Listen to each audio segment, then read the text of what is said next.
Namun memang batang yang sudah keras ini tidak bisalah saya menghindari untuk jajan. Saya pun tidak akan cemburu juga apabila jatah bulanan yang saya berikan ia pakai untuk sewa.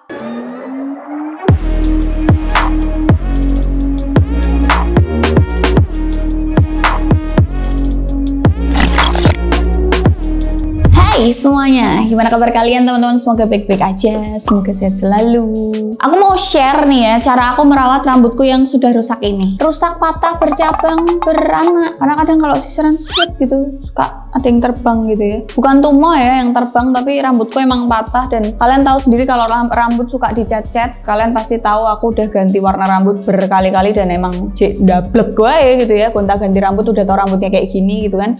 Tapi aku mau spill shampoo apa yang tak pakai tapi rambutnya tetap enak aja gitu, lihat. Tetap yoi kan. Terus selain rambut, aku juga pasti ngerawat kulit badan.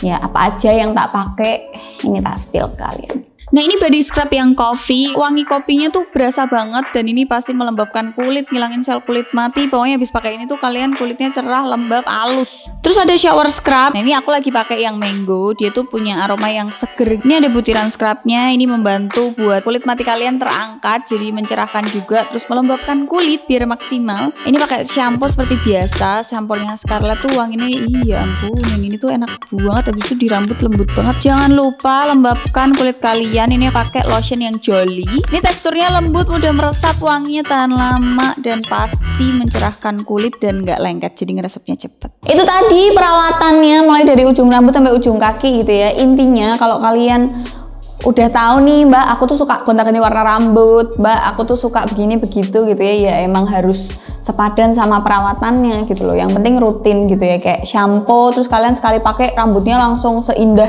itu. Literally.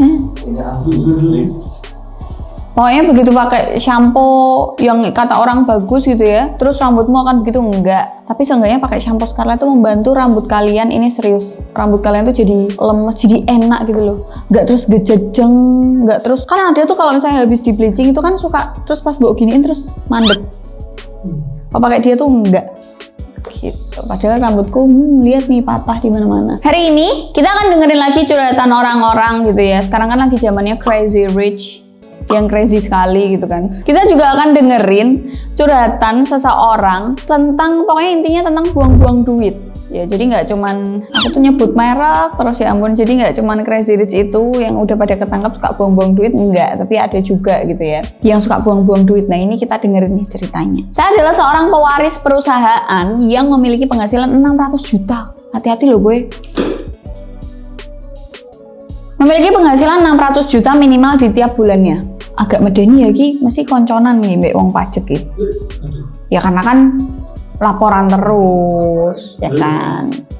Menikah di tahun 2017 dan sudah memiliki 2 anak laki-laki. Menjadi seorang pewaris perusahaan sangatlah tidak mudah, betul. Mungkin banyak orang yang bilang jadi pewaris ini maksudnya udah ditinggali warisan sama keluarganya itu hal yang mudah. Ya emang kalau dilihat enak gitu ya, ya dia juga enak, mulainya nggak dari nol putol atau minus gitu ya. Cuman tanggung jawab kalau dia nggak siap tuh tanggung jawabnya langsung gede gitu ya. Langsung disorot, langsung beban pundaknya tuh langsung luar biasa besar gitu ya. Ya itu sih nggak enaknya sih, saya mah enak tetap.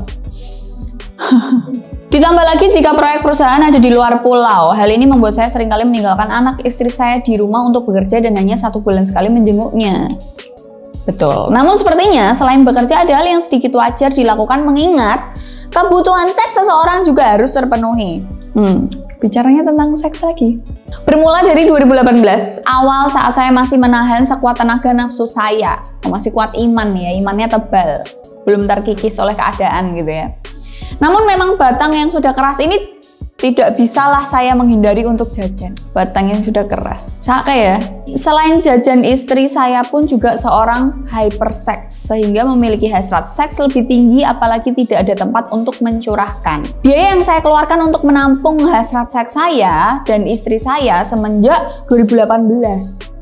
Saya dan istri saya, berarti bukan cuma dia. BO cewek itu 1-2 juta, full service include room 1-2 hari full dan makan malam. Sex toys 500-2 juta untuk bunda. Dalam hal BO wanita, ini jelas tidak diketahui istri saya. Matilah saya nanti apabila istri saya tahu. Namun saya pun tidak akan cemburu juga apabila jatah bulanan yang saya berikan ia pakai untuk sewa GG loh.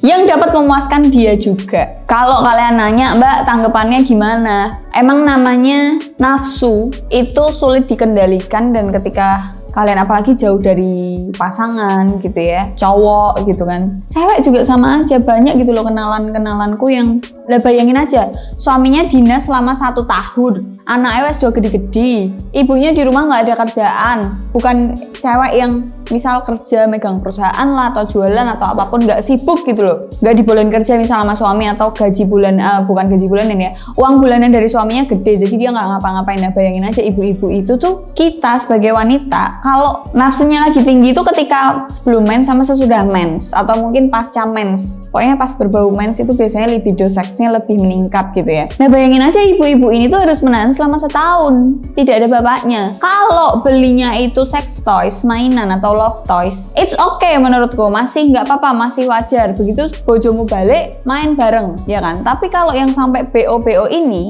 nah itu. Kenapa nggak video call seks itu sama suami istri gitu loh? Nggak pas kayak gini kalian video call seks gitu, itu kan lebih enak ya daripada harus jajan di luar gitu kan. Tapi cowok ini juga niat gitu loh, ada budgetingnya untuk beli sex toys untuk bunda gitu tulisannya. Setahu aku nggak nyampe 2 juta sih kalau aku beli tuh. Kalau aku beli muter apa ya, masih pikiranmu aneh-aneh. Harganya itu nggak nyampe yang satu kali beli 2 juta, dan kalaupun kalian beli harga mungkin under 1 juta pun juga ornamennya udah banyak gitu loh. Cuman nggak kreatif aja sampai 2 juta begini. Kalau menurutku si cowoknya kapak-kapak nokin nek sampai BO ki salah. Masalahnya gini loh, itu urusan kalian. Tapi kalian bayangin nggak sih dari sisi kesehatannya? Kalian BO di luar, nggak tahu BO-an ini tuh udah celap-celup sama siapa aja, udah dimasukin sama siapa aja, sama apa aja, apakah cara mainnya bersih, apakah cara mainnya bertanggung jawab, tuh kalian nggak tahu. Terus kalian main sampai naik dewe, apalagi tanpa pengaman gitu ya, kemproh gitu kan, apalagi jajannya yang murah-murah, bahkan yang mahal aja masih bisa kena penyakit gitu ya. Terus kalian pulang dinas, ketemu bojomu, balik langsung main mbek bojomu, terus kok naik bojomu loro, salah-salahan. Itu yang ada di otakku.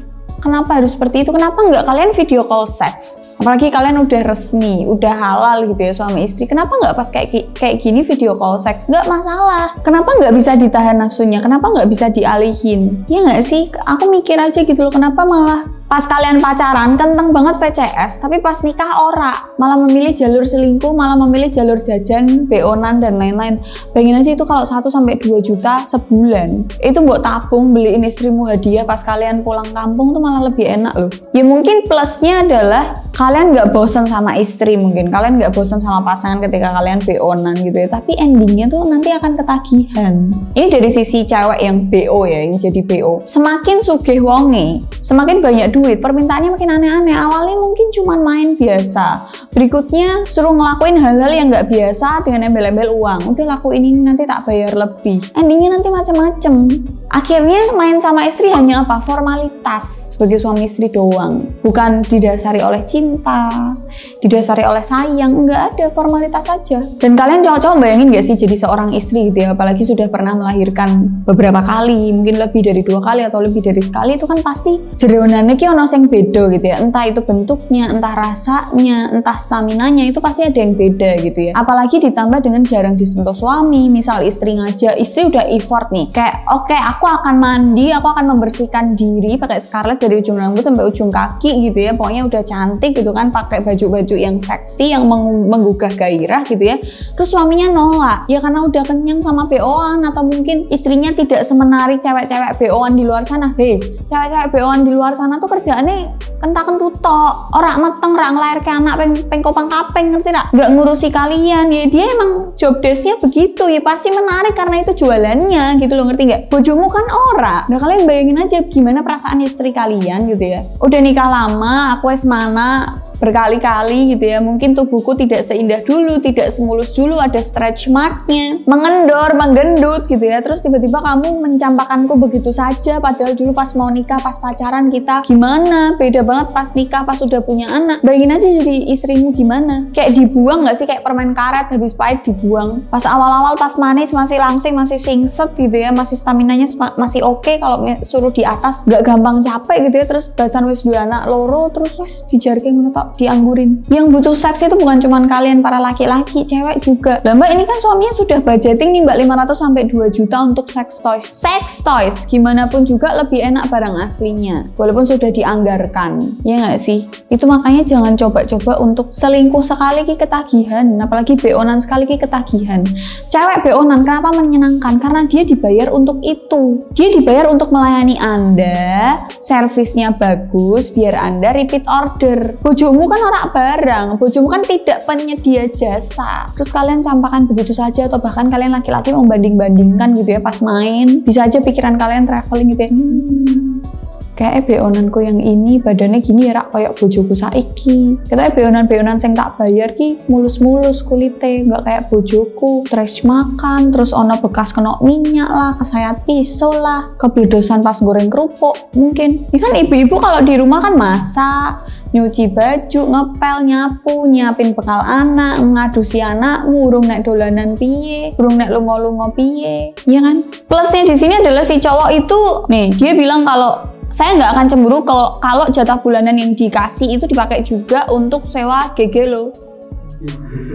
Dayu tenan, jajalnya itu kejadian tenan apa muring-muring ngamuk-ngamuk, tetap gue cemburu dan bahkan hubungan kalian makin tidak sehat. Ketika kamu tahu istrimu juga melakukan hal yang sama, kalian akan pasti ada kata-kata kayak gini, "Halah, ra usah tak kai lebih, aku tidak mau membuat hubungan suami istriku makin intim, makin bagus kualitasnya, wong DNW ya kayak ngono." Pasti akan ada kata-kata kayak gitu dan hubungan kalian makin gak sehat gitu loh. Jadi kayak, aku nggak perlu muasin istriku, aku nggak perlu nyentuh istriku, wong istriku udah bayar GG lo. Ini salah satu pengalaman ya teman-teman buat kalian yang mau menikah, yang ngejar cepet nikah karena mungkin teman-temannya udah pada nikah, umurku udah golden age gitu ya. Kalian ngejar itunya doang, kalian ngejar hal-hal yang menurutku nggak make sense untuk dijadikan dasar kalian cepat menikah gitu ya. Yang kalian kejar itu bukan golden age ketika menikah, tapi golden life setelah menikah. Jadi semangat buat kalian, jangan malu, jangan takut kalau di umur kalian yang sekarang kalian belum menikah. Terutama kalian para wanita. Kalian bayangin aja kalau kalian ngejar golden age, kalian ngejar teman-temanku udah pada nikah mbak, terus kue untuk bojo kok ngene bentukannya. Kalian bayangkan wanita tuh kan matre ya, hampir rata-rata matre gitu kan, terus kalian mengejar, wah laki-laki itu tajir melintir, duitnya banyak, aku bisa hidup mewah bersamanya gitu ya. Ketika kalian menikah terus ternyata cowokmu atau bojomu kayak gini dan kalian tidak merasakan kebahagiaan di dalam pernikahan padahal kalian bergelimang harta. Kalian seperti mati di tumpukan roti, ngerti gak? Kalian ada di satu ruangan isinya emas kabeh, emas, berlian, uang, dolar, semuanya ada di situ tapi kalian nggak bahagia. Bayangin betapa kesepiannya hidupmu hai para wanita. Jadi jangan pernah ngincar golden age, jangan pernah mengincar hartanya saja, tapi incarlah golden life. Buat kalian cewek-cewek mungkin kalian ngerasa kalau dapat suami yang sugih, berpangkat gitu ya, jabatannya bagus gitu kan, perut kalian kenyang tapi hatinya lapar. Kasian.